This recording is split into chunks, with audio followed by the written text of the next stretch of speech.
Hey, this is Jamison Tilsner of Tilsy TV. I'm here with Jesse Cowell, the creator, producer, writer, director, shooter Craft services. of DrawnByPain.com. Tell me about DrawnByPain.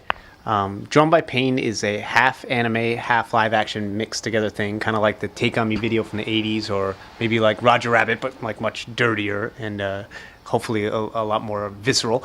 And it tells the story of a young girl who's in an abusive family situation, and she draws anime to tunnel out of her reality. And eventually her father winds up killing her mother, and when he turns his attention to the little girl, out of pure rage, fury, fear, etc., the animation comes to life out of the book to defend her.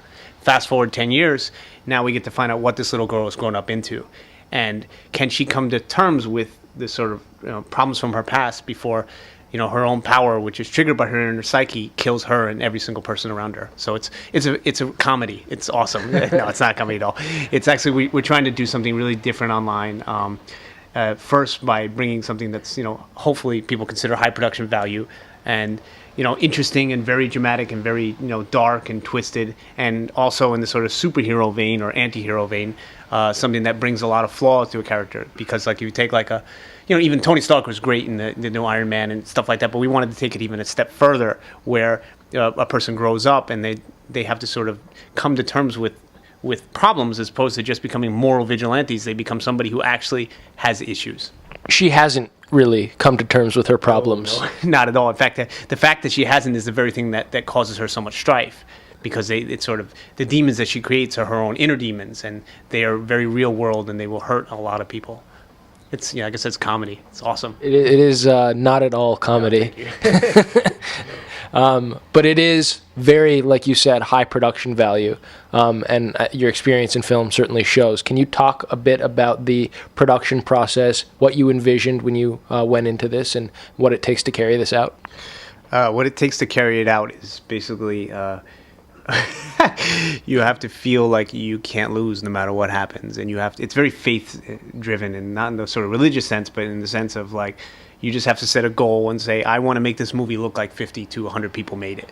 And that's your goal. And whatever you have to do, whether it's, sleep 2 hours a night for 2-3 years, give up all your social obligations and just commit yourself to making it happen. That's basically it. And I have just a lot of years of run and gun experience where I just would sort of try to make everything less seem like more. And, hopefully the audience feels that way. I never expect anyone to believe in it until they decide for themselves. I don't want to tell people it's good. That's for them to decide.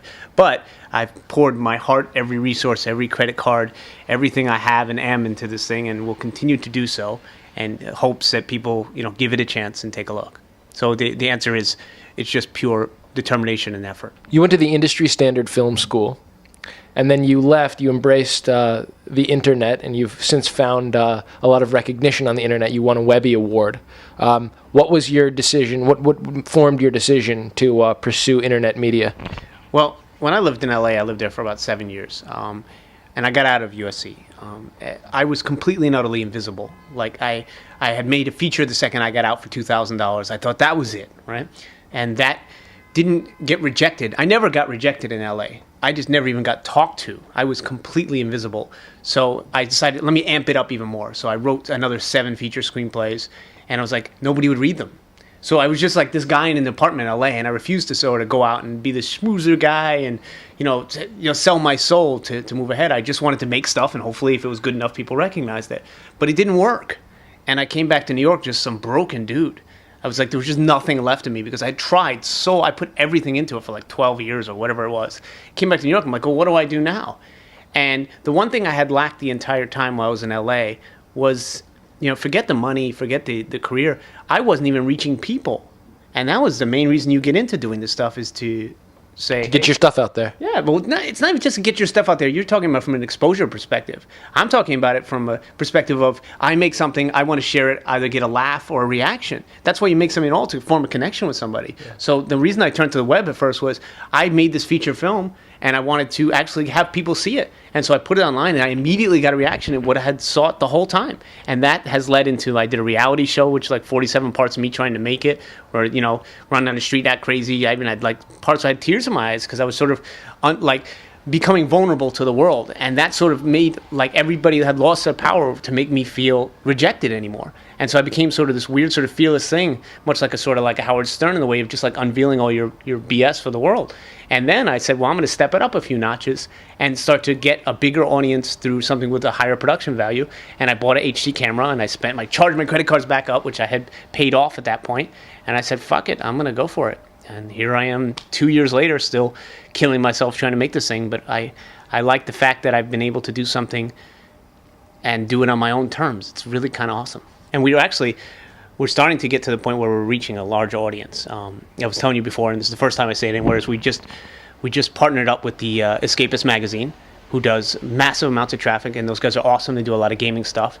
And through them, we're going to be starting, I think, May 19th. We're going to be premiering, again, the series, episode 1, once a week from there. And we really think we're going to capture a large audience. And we're very excited to, anytime we can partner with people, like even meeting with you guys here at Tilsey and say, this is what we do. I come from the world of being ignored. So I'll tell it, like I've said, I'll tell somebody on the subway, I'll tell somebody, little kid in the chat room, anybody who will listen to what I have to say, I'm like, thank you so much. And we're really excited because we have some real partnerships that will help that voice get even bigger. I'm still broke as all hell, but whatever. I mean, Anything else?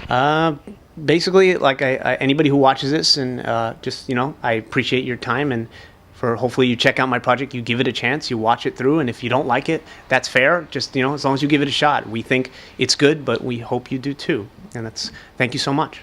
Thank you, Jesse. My pleasure.